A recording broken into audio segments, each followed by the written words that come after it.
नमस्कार, स्वदेश न्यूज की खास पेशकश में आप सभी का स्वागत है। मैं हूं आपके साथ भागीरथ साहू। मध्य प्रदेश विधानसभा का मानसून सत्र शुरू हो गया है। इसी सत्र में प्रदेश का पूर्णकालिक बजट भी पेश किया जाएगा। सत्र की शुरुआत हंगामेदार रही, जहां विपक्ष ने अपने राजधर्म का पालन करते हुए नरसिंह घोटालों समेत संकल्प पत्र की बातों को लेकर पुरजोर आवाज उठाई।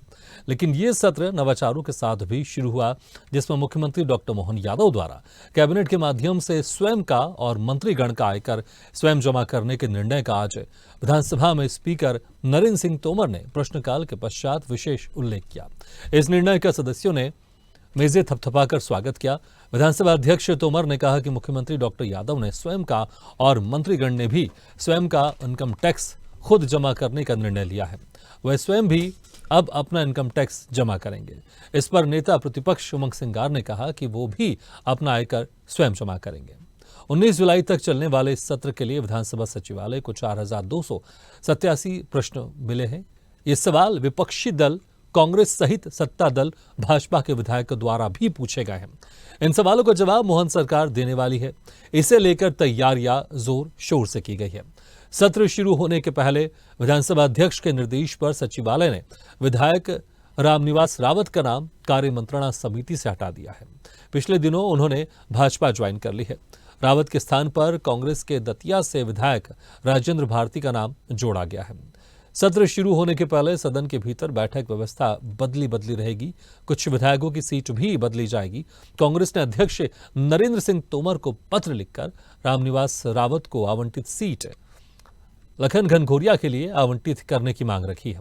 भाजपा में शामिल होने वाली कांग्रेस विधायक निर्मला सप्रे की सीट भी बदल सकती है। खास बात यह है कि 3 जुलाई को मध्य प्रदेश सरकार अपना पूर्णकालिक बजट प्रस्तुत करेगी। उप मुख्यमंत्री और वित्त मंत्री जगदीश देवड़ा बजट भाषण पढ़ेंगे। जाहिर है बजट में बहुत से वादा पूरा करने का दबाव रहेगा और सरकार की माली हालत पर भी ध्यान रखना होगा। इतना तो तय है, इस बार सरकार के पास फ्लोर मैनेजमेंट के लिए कैलाश विजयवर्गीय और प्रहलाद पटेल जैसे वरिष्ठ नेता हैं और सदन में मोहन मुस्कान बिखेरते सीएम तो होंगे ही, लेकिन विपक्ष के पास डॉक्टर गोविंद सिंह, जीतू पटवारी, कुणाल चौधरी की दमदार आवाज नहीं होगी। तब सदन में कौन मुखर होगा, ये देखने वाली बात होगी।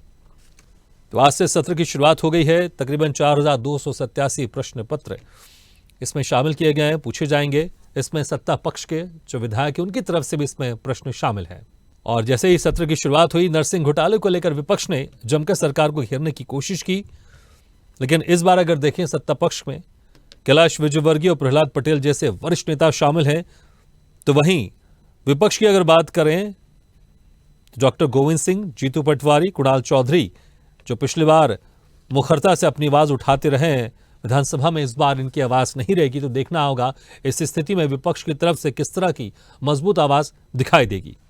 चलिए इसी खास मुद्दे पर हम चर्चा शुरू करते हैं। जो मेहमान हमारे साथ मौजूद है, मैं उनका आप लोगों से तारुफ कराया। तो हमारे साथ हैं मीडिया पैनलिस्ट बीजेपी से मंजरी जैन जी, कांग्रेस प्रवक्ता अंबिका शर्मा जी और सीनियर एडिटर स्वदेश न्यूज की मुक्ता पाठक जी। मुक्ता जी, आज विधानसभा सत्र की शुरुआत हो गई और पहले ही दिन जिस तरह से उम्मीद की जा रही थी कि हंगामेदार होगा, नरसिंह घोटाले को लेकर सरकार को घेरने की यहां पर जरूर कोशिश की गई है। लेकिन देखिए, एक बहुत अच्छी शुरुआत भी हुई, जिस तरह से स्वयं के इनकम टैक्स को लेकर भी जिक्र किया स्पीकर ने।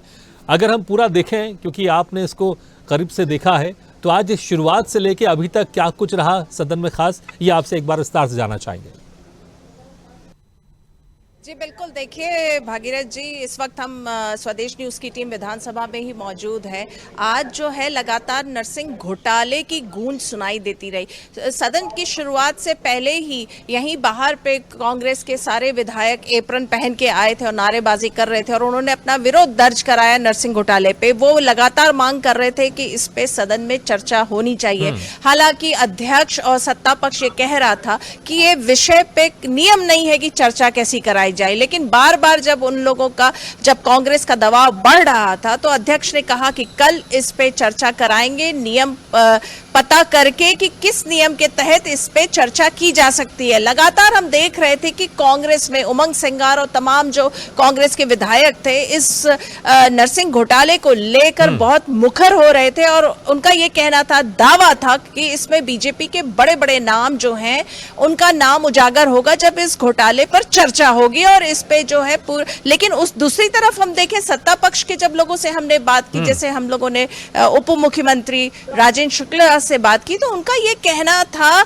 कि अगर इस पे चर्चा होती है जो कि कल होगी सदन में, तो इसमें से कांग्रेस के ही नाम सामने आएंगे। तो जो सत्ता पक्ष की अगर हम बात करें तो सरकार बिल्कुल आश्वस्त है कि ये घोटाला कांग्रेस के समय ही हुआ। तो ये लगातार ये नरसिंह घोटाले के ऊपर जो है आज लगातार हम कह सकते हैं कि एक तरह से सदन जो है उस पे ही उसके इर्द गिर्द घूमता रहा। अब कार्रवाई जो है कल सुबह तक के लिए स्थगित हो गई है और उसके बाद देखा जाएगा कि किस नियम के तहत इस पे चर्चा होगी। हालांकि जैसा आपने बताया कि हाँ, इस बात का भी उल्लेख हुआ कि जो मुख्यमंत्री और उनके तमाम जो मंत्री गण हैं वो खुद अपना जो है अपना इनकम टैक्स भरेंगे और इसको जो है सदन ने इसको अप्रिशिएट भी किया।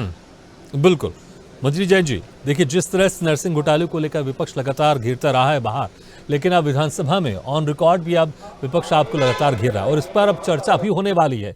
तो क्या इसको लेकर यहाँ पर जिस तरह से आपके नेता कह रहे हैं कि अगर चर्चा होगी, जब इसमें खुलासे होंगे तो कांग्रेस के नेता के नाम सामने आएंगे, लेकिन चर्चा हो रही है इसमें किस तरह से इसमें जो सत्ता पक्ष है खासकर बीजेपी है वो क्या कुछ इसमें तैयारी के साथ आएगी और किस तरह से तैयार है इस चर्चा को लेकर, क्योंकि गंभीर मुद्दा है, विपक्ष लगातार इस पर मांग उठाता रहा है, विरोध प्रदर्शन करता रहा है। देखिए भागीरथ जी, हमने कभी चर्चा से पीछे नहीं हटे हैं, लेकिन कांग्रेस जो है सिर्फ हंगामा खड़ा करना चाहती है और जो विधानसभा की कार्रवाई है उसको बाधित करती है हमेशा। पिछली बार भी जीतू पटवारी जी हल उठाकर और धरना प्रदर्शन किए थे, उसका क्या हश्र निकला कि आखिरकार उनको जनता ने जवाब दे दिया। और ये इस तरीके का जो हंगामा खड़ा करते हैं, जनता से जुड़े मुद्दों से ध्यान भटकाने की कोशिश करते हैं, उसका जनता ने अच्छे से जवाब देती है और 2023 में भी दिया, 2024 में दिया और खुद जीतू पटवारी जी को भी दिया। अब रही बात नरसिंह घोटाले की, तो वैसे भी ये प्रकरण जो है न्यायालय में चल रहा है, तो इसमें मुझे नहीं लगता था, या जैसे भी नियम के अनुसार जो होगा कि हमारे अध्यक्ष जी ने बोला है कि अगर नियम में होगा तो हम इसकी चर्चा कराएंगे। लेकिन अगर इस पर पूरी तरह से हमने इस बात को जाना समझा और हमारे सभी नेतागणों ने इस पर बारीकी से अध्ययन किया, तो पता चलता है कि जब कमलनाथ जी की सरकार थी उस समय इन पर फर्जी तरीके से इनको अनुमतियां दी गई, जिसमें 455 में से 453 कॉलेजों को मान्यता मिली और 407 जो है जब इनकी कांग्रेस की मंत्री रही विजय लक्ष्मी साधोक जी, उनके द्वारा ये जो है मान्यताएं दी गई।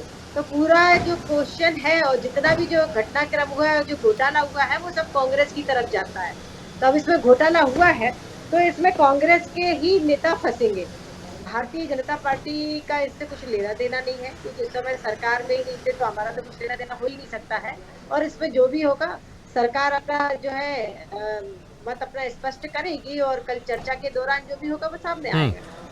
ठीक है, अंबिका शर्मा जी, विधानसभा स्पीकर की तरफ से कहा गया है कि जो भी नियम होगा नियम के हिसाब से इस पर चर्चा होगी, तो चर्चा के लिए कहीं ना कहीं सत्ता पक्ष सरकार तैयार है। और लेकिन ये भी कहा जा रहा है चर्चा अगर होगी, तह तक जाएंगे तो कांग्रेस के नेताओं का इसमें नाम सामने आएगा।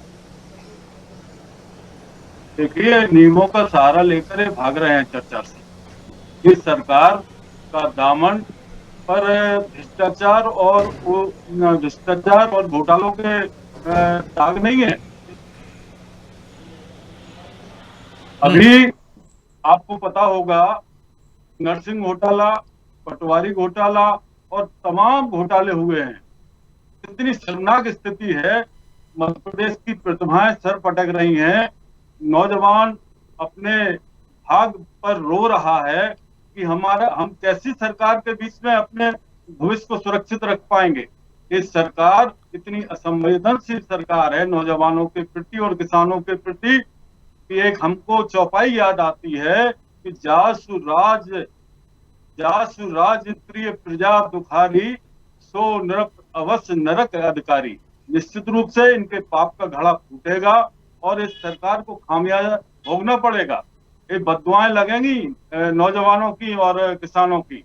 ये सरकार केवल केंद्र से कर्ज लेकर घी पी रही है और भ्रष्टाचार की तमाम संभावनाएं तलाशती है कि कैसे भी इनके घर भरें, कैसे भी इनकी तिजोरियां भरें ना तो इन्हें किसानों की चिंता है, ना नौजवानों की चिंता है और ना ही व्यापारियों की चिंता है। इन्हीं तमाम मुद्दों को लेकर हमारी कांग्रेस पार्टी सदन में इनको घेरने वाली है और ये सरकार भागती हुई दिखाई दे रही है। आपको पता होना चाहिए सन 2003 और 4 में केवल 20,000 करोड़ रुपए का कर्जा था और 3300 रुपए प्रति व्यक्ति के ऊपर कर्जा था।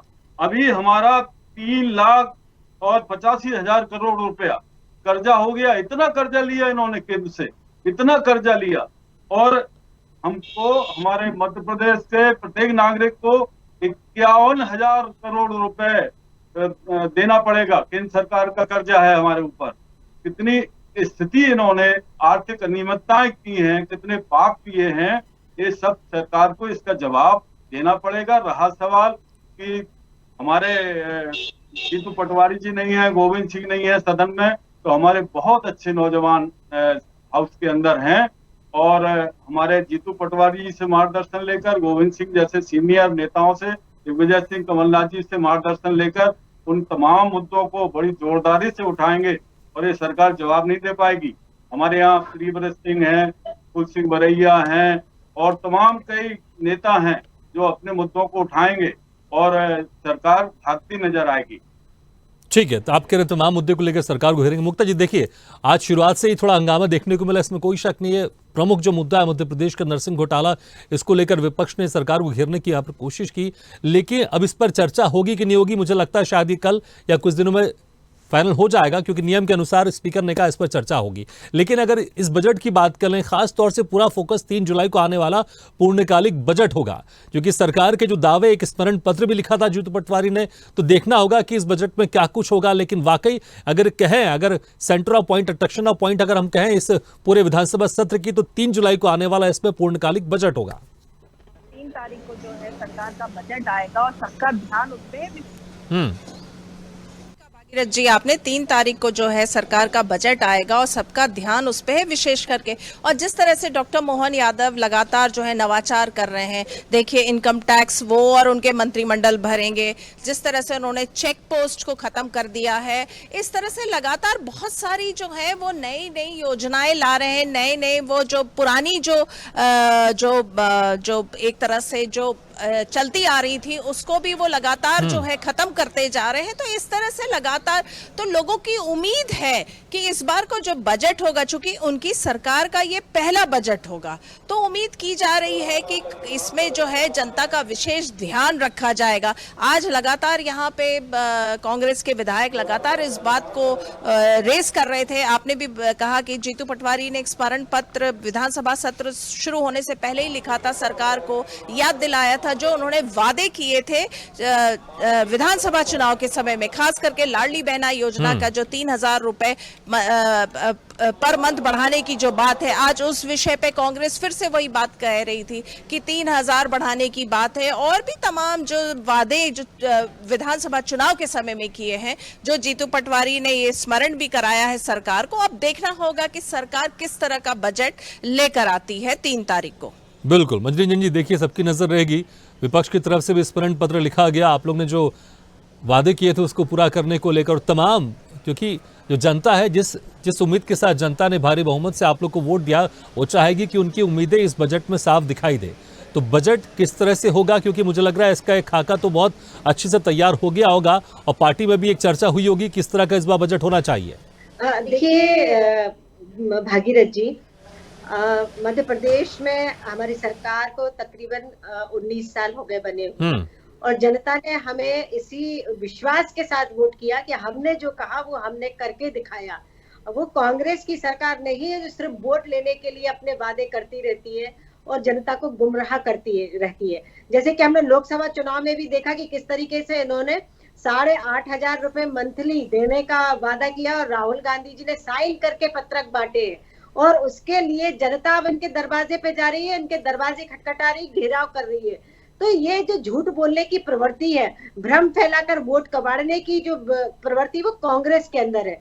भारतीय जनता पार्टी वचन पत्र लाती है, संकल्प पत्र लाती है कि हमने जो किया हम उसे पूरा करेंगे, और हम वो करते आए हैं। अगर हम देखते हैं राष्ट्रीय स्तर पर भी देखें, जो बड़ी बड़ी समस्याएं थी जिनके लिए कांग्रेस कहती आती थी कि ये 300 धारा 70 जो वो कभी खत्म ही नहीं हो सकती है, खून की नदियां बह जाएंगी देश के अंदर, लेकिन 370 धारा खत्म हुई और एक कतरा भी इस देश के अंदर नहीं बहा। तो ऐसे कई सारी जो हमने संकल्प लिए थे वो किए पूरे। तो जनता को भरोसा है। तो अब जो हमारा बजट आने वाला है, चाहे वो युवाओं के लिए हो, चाहे महिलाओं के सशक्तिकरण की बात हो, चाहे किसानों के आय को बढ़ाने की बात हो, चाहे इंफ्रास्ट्रक्चर की बात हो, हर तरह से हमारा जो बजट है वो सब तरह से सर्वहारा होगा, सर्वांगीण, जिसमें विकास होगा और हर वर्ग का के उत्थान के लिए उसमें कुछ ना कुछ योजना होंगी और हर योजना के लिए बजट होगा। रही लाडली बहना की बात, तो ये मैं स्पष्ट कर देना चाहती हूँ कि जब ये योजना शुरू हुई थी तब हमने 1000 रुपए देना शुरू किए थे, और पूर्व मुख्यमंत्री श्री शिवराज सिंह चौहान जी ने कहा था कि जैसे जैसे बजट की व्यवस्था होगी हम समय अनुकूल, समय और परिस्थिति के अनुसार हम इसमें जो है बढ़ोतरी करेंगे और 3000 तक ले जाएंगे। तो ये अभी क्रम रुका नहीं है। ये तो ये भी चिल्ला रहे थे कि अब जैसे ही सरकार बन जाएगी तो लाडली बहना योजना बंद कर देंगे, ये योजना बंद कर देंगे, वो योजना बंद कर देंगे। लेकिन सरकार ने जो वादा किया था वो आज तक पूरा करते आ रही है और आगे करती रहेगी।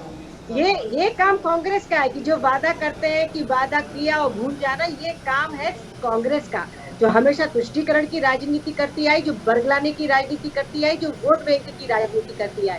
ये भारतीय जनता पार्टी की संस्कृति में नहीं है। भारतीय जनता पार्टी जो है वो कहती है, जो कहा है वो करके दिखाया है।